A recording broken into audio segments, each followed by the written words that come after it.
할렐루야. 옆에 분 인사합니다. 감사합니다.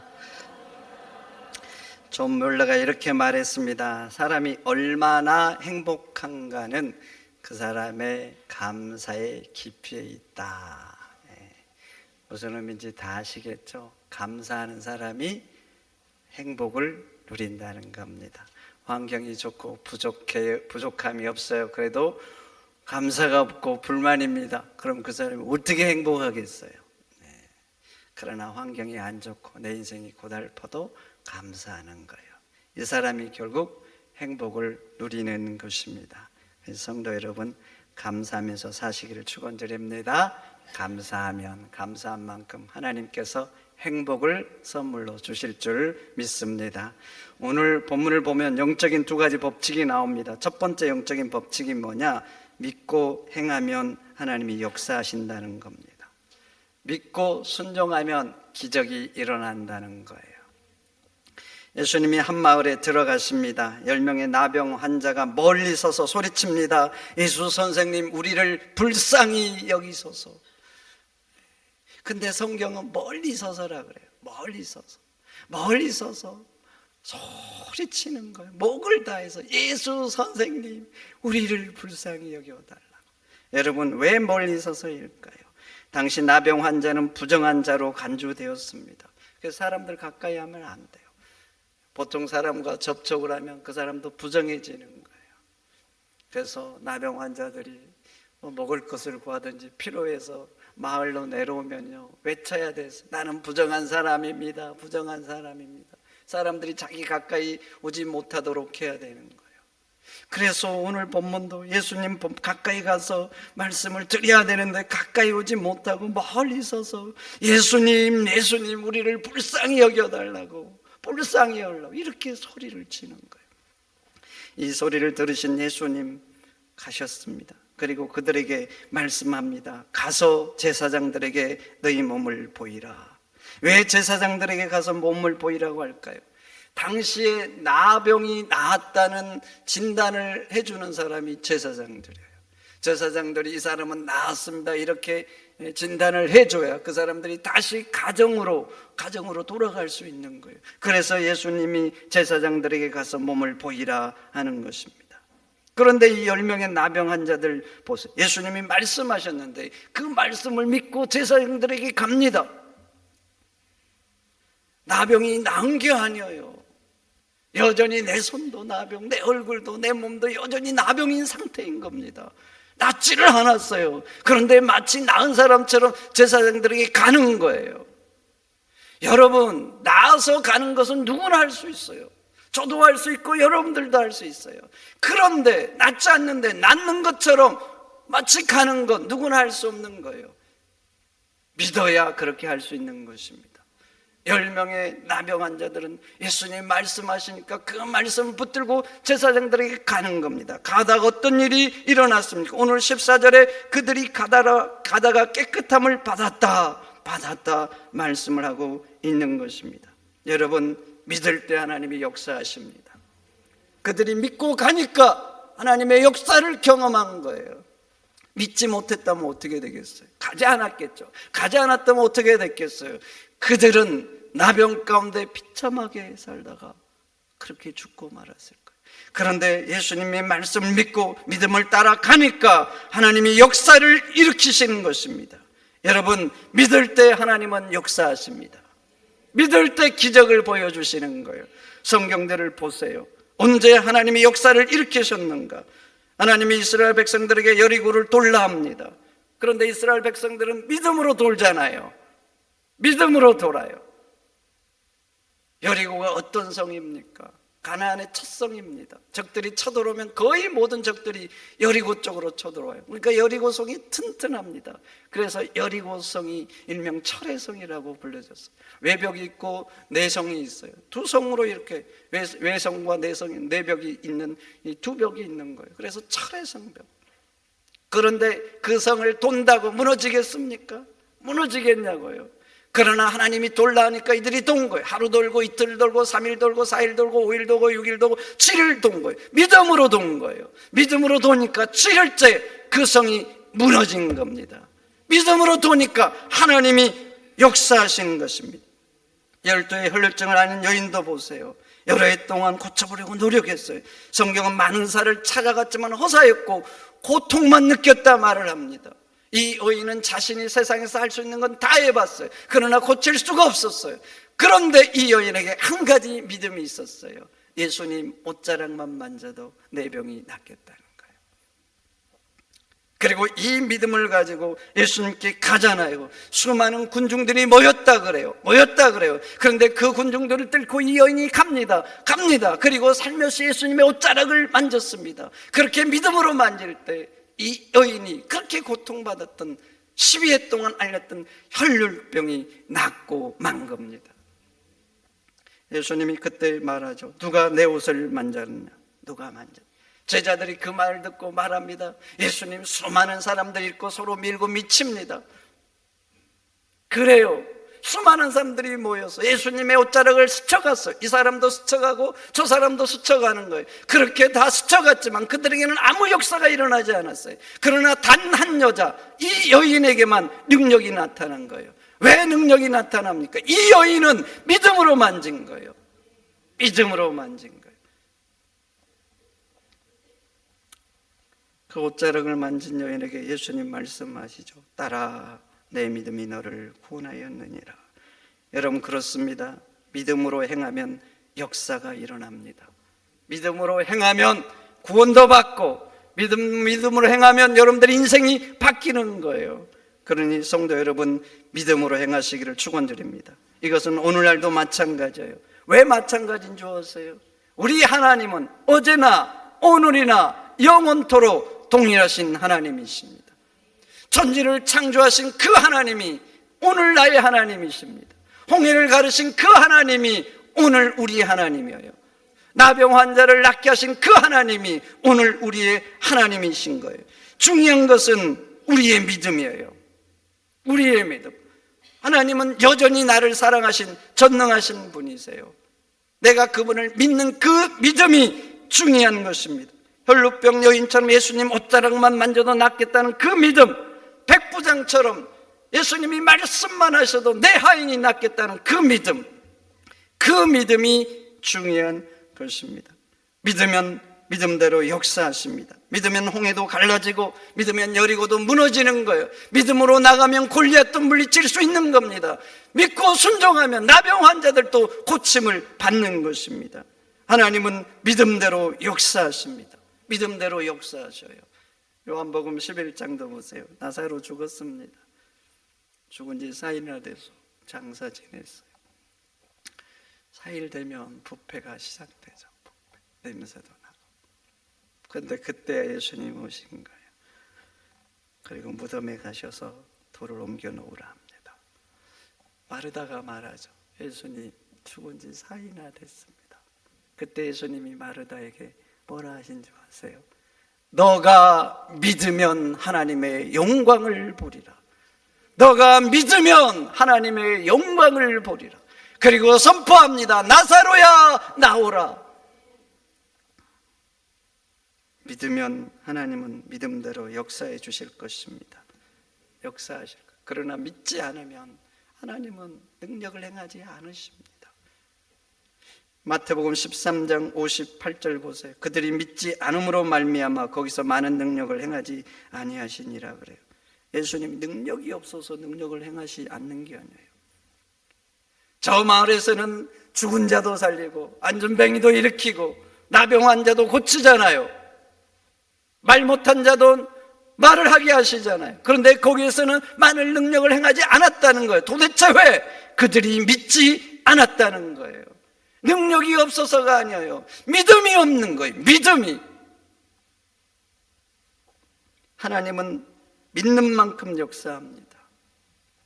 믿는 만큼 역사하셔요. 하나님을 믿으시기를 축원드립니다. 여러분들의 믿음만큼 역사해 주실 줄 믿습니다. 제가 이 교회 부임하기 전에 전교에서 한 자매가 서울에 있는 친구를 데려왔어요. 기도를 해달라는 거예요. 기도를. 그 자매가 결혼한 지 8년이 지났는데 임신이 안 된다는 거예요. 이 병원 저 병원 다녀봤는데 임신이 안 돼서 저한테 데리고 온 거예요. 그런 생각이 들더라고. 아니, 서울에 유명한 목사님도 많고 많은 목사님이 있는데 왜 나한테 데려왔을까? 나같이 평범한 목사에게 왜 데려왔을까?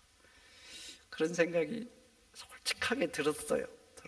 근데 한편으로 고맙고 기특하고, 그래서요 간절한 마음으로 기도했어요. 하나님, 이 자매의 믿음을 보시고 역사해달라고. 제가 한 3분 전으로 기도했을 거예요. 그리고 잠깐 서로 얘기하고 서로 헤어졌습니다. 그리고 한 3달 정도 지났습니다. 연락이 왔어요. 목사님, 임신이 되었습니다. 여러분, 제가 능력 있는 기도를 해서 이 자매가 임신했겠어요? 제가 신유의 은사가 있고 다른 목사님 막 능력이 있어서 이 자매가 임신했겠냐고요. 저는 그렇게 생각하지 않습니다. 이 자매가 믿음으로 기도를 받은 거예요. 이 자매의 믿음을 보시고 하나님이 역사하신 거예요. 제가 이 자매를 보면서 사무엘상에 나오는 한나가 생각이 났어요. 한나가 그랬잖아요. 한나 자식을 못 낳아서 얼마나 슬퍼하고 얼마나 아파합니까? 그런데 제사장이 한마디 하니까 그 한마디 한 걸 믿음으로 받잖아요. 믿음으로 받고 다시 가서 근심하지 않고 먹었다 그러잖아요. 하나님이 그 믿음을 보시고 사무엘을 주시잖아요. 여러분, 믿음이 중요합니다.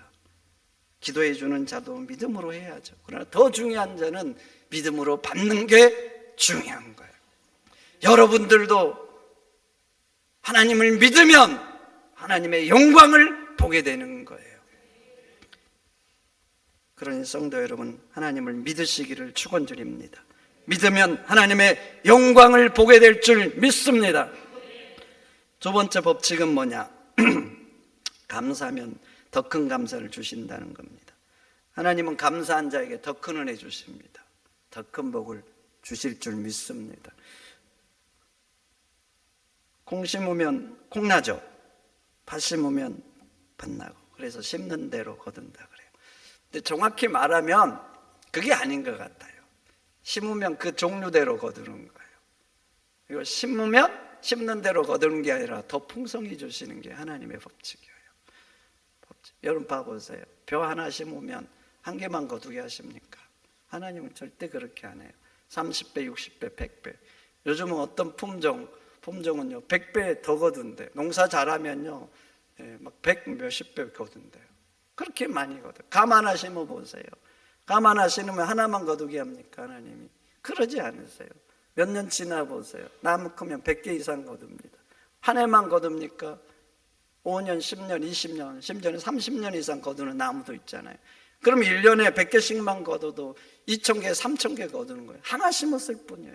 하나 심었는데 그렇게 2,000개, 2,000개, 3,000개 거두게 하신 거, 풍성해 주시는 거, 놀랍게 주시는 게 하나님의 자연의 법칙인 거예요. 그런데 여러분, 영적인 법칙도 마찬가지입니다. 감사를 심으면요 하나님은 더 큰 감사, 더 큰 은혜를 주시는 게 하나님의 영적인 법칙인 것입니다. 오늘 본문도 보세요. 10명의 나병 환자가 제사장들에게 가서 몸을 보이다가 나았습니다. 그런데 9명은 예수님께 오지 않습니다. 9명은 아마 그런 것 같아요. 더 빨리 제사장에게 간 것 같아요. 더 빨리 내 몸을 가서 보이자. 그리고 어디로 달려갔을까요? 다 가족들에게 달려간 거죠. 이해됩니다. 오랫동안 사랑하는 아내, 자식들, 형제, 부모 떨어져 있었잖아요. 가까이 가지 못했어요. 나병이 들고 진단받는 순간 가족들과 헤어서 같은 집안에서 있을 수도 없었어요. 이해됩니다. 이해돼.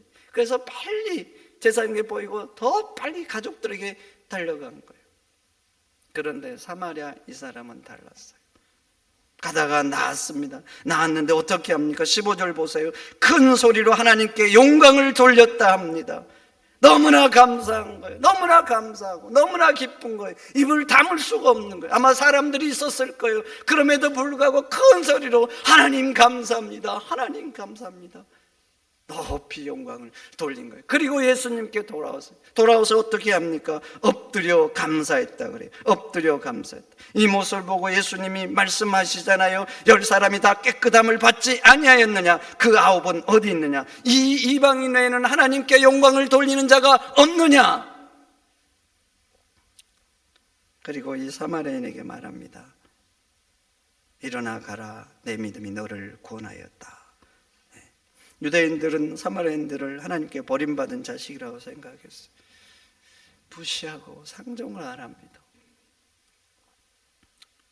그런데 그 사마리아인에게 예수님은 구원을 선포하는 거예요. 너도 이제부터 하나님의 자녀다. 감사하는 너는 구원받을 자격이 있다 말씀하는 겁니다. 얼마나 감사합니까? 믿어 순종해서 육신의 질병을 고쳤습니다. 너무나 감사하죠. 그런데 그것이 감사해서 예수님께 엎드려 감사하고 하나님께 영광을 돌렸더니 예수님은 육신의 질병보다 더 큰, 더 위대한, 비교할 수 없는 영생을 주시는 거예요. 영생을 주시는 거예요. 스펠들 목사님은 이것을 보면서 말씀하셨어요. 감사하는 자에게는 하나님께서 더 큰 감사를 주신다. 성도 여러분, 하나님 앞에 감사해 보세요. 하나님이 더 큰 은혜 주실 줄 믿습니다. 더 큰 감사 주실 줄 믿습니다. 여러분들의 인생을 더 큰 복으로 인도해 주실 줄 믿습니다. 감사를 하면 하나님께서 그렇게 역사하실 줄 믿습니다. 그런데 영적으로 무딘 자들은 감사를 하지 못합니다. 감사를 몰라요. 하나님이 주신 게 없어서 감사를 안 한 게 아니에요. 하나님이 주신 은혜가 크지 않아서 감사한 게 아니에요. 수많은 것들을 주었지만 감사를 못해요. 오히려 불평합니다. 오히려 원망하는 거예요. 오히려 내 인생은 왜 이러나, 왜 이러나.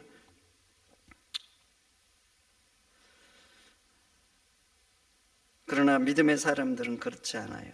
이것도 감사하고 저것도 감사하고. 그래서 감사하고 다 감사한 거예요. 하나님이 내게 주신 것이 크게 보여요. 크게 보인다니까요. 하나님이 나한테 인생이 불편한 게 크게 보인 게 아니라 지금까지 은혜를 누리게 하시고 주신 것들이 너무나 감사한 거예요. 그래서 이것도 감사, 저것도 감사.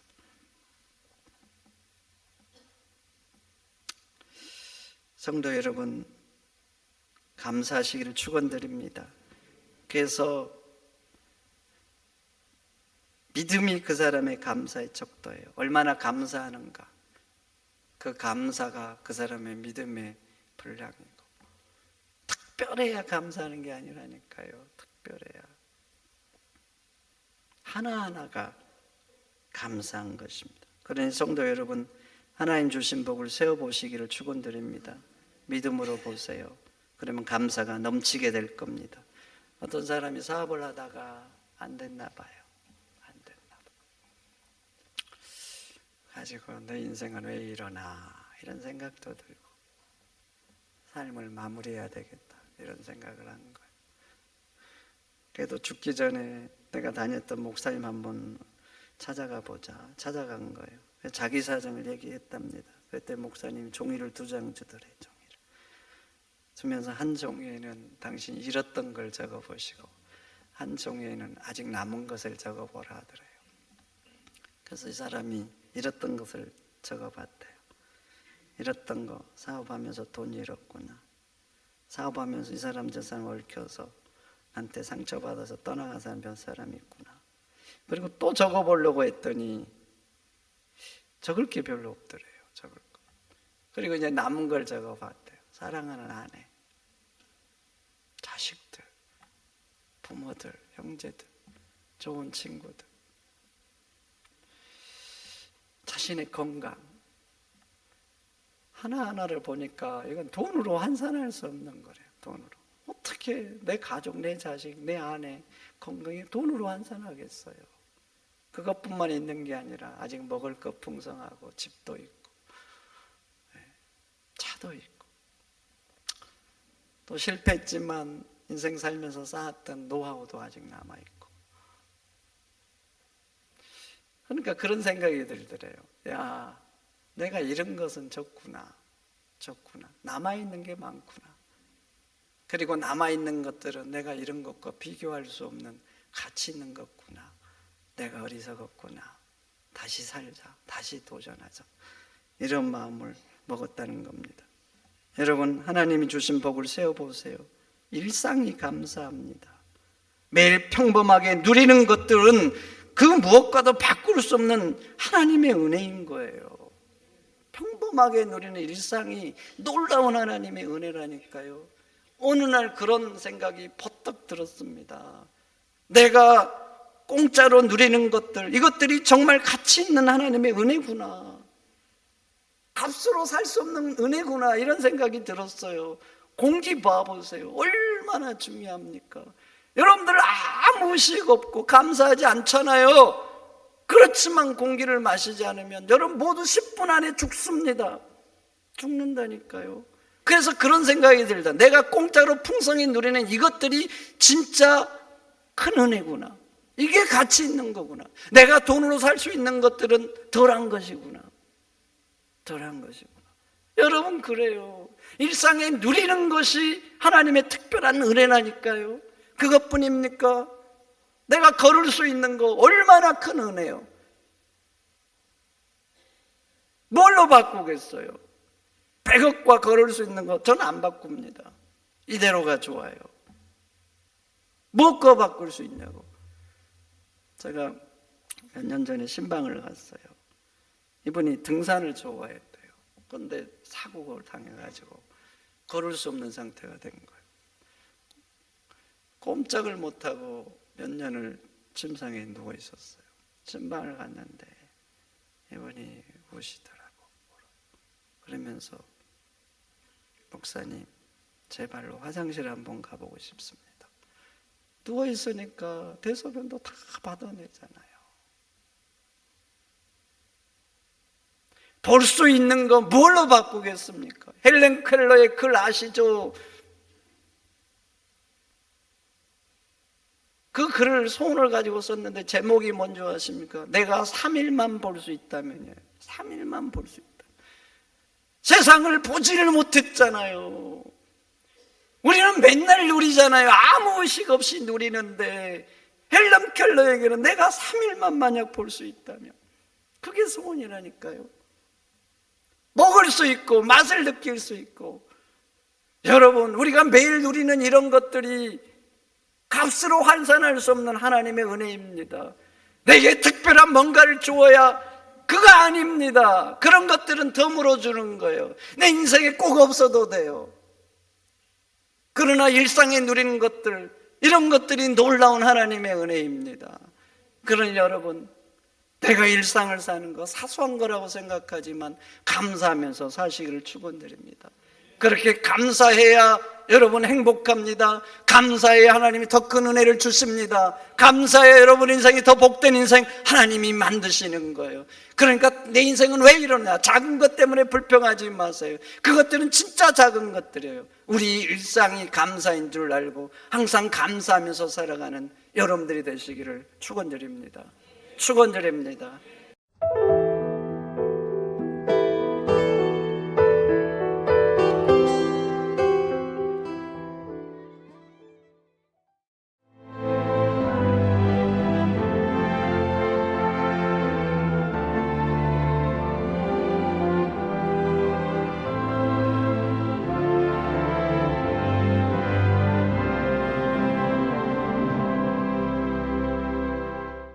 누구보다 먼저, 누구보다 빠르게 미래를 준비해온 전라남도.